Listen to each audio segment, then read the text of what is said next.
हेर न केटीहरू आजभोलि घामले डढेर यस्तो काली भइछु म, यस्तो काली भइछु।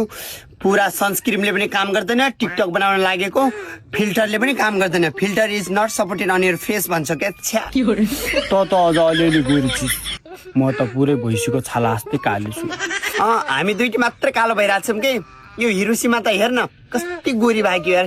के लगाउँछ के हो तेरो फेसबुकको राज? फेसबुक होइन कि रानी, फेस भन्न फेस। म त महँगा एकदमै ब्रान्डेडहरू, सनस्क्रिमहरू, नाइट क्रिमहरू, अनि एर्सागुमका ब्रिए के ब्रान्डेड सप, स्याम्पू, ऑयल, कति दामी ब्रान्डेड सबै सामानहरू प्रयोग गर्छु नि। छे तैँले मात्र गरिरहेछस् महँगा प्रोडक्टहरू युज।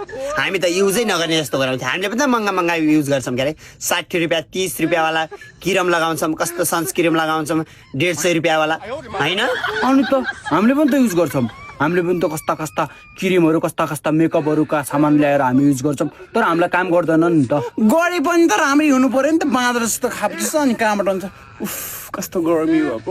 मेरो सङ्गत गर के रानीहरू, म ब्युटी गराइदिन्छु नि, म राम्री गराइदिन्छु। मेरो सङ्गत गर न पहिला तिमीहरू। दिदी ओए गोरी दिदी, मलाई त जस्तै गोरी बनाइदेन। छे हुँदैन कि त्यसै भन्ने मात्र। आफ्नो चाला कहाँ जाला भने जस्तो त नगरा नि त रानी। तँलाई कसले गर भने तँलाई कसले रोकेछ? तेरो हातको कसो समातेको छैन के अरे? म तेरो गराइदिन्छु। अबि नसाइली त कति सारी गोरी। आमा तेरा बाप नकर्काउने। ओहो के साह्रो गोरी हो। हिरोसीमा दिदीले बनाइदिनु भएको। तँलाई जाम त भनेको थिएँ, तैँले मानिनस् के अरे। यता हिरोसीमा दिदी भन्दा गोरी भइछु म तादोले। नि कस्तो गोरी बनाइदियो हिरोसीमा दिदी। मलाई पनि गोरी बनाइदिनु न।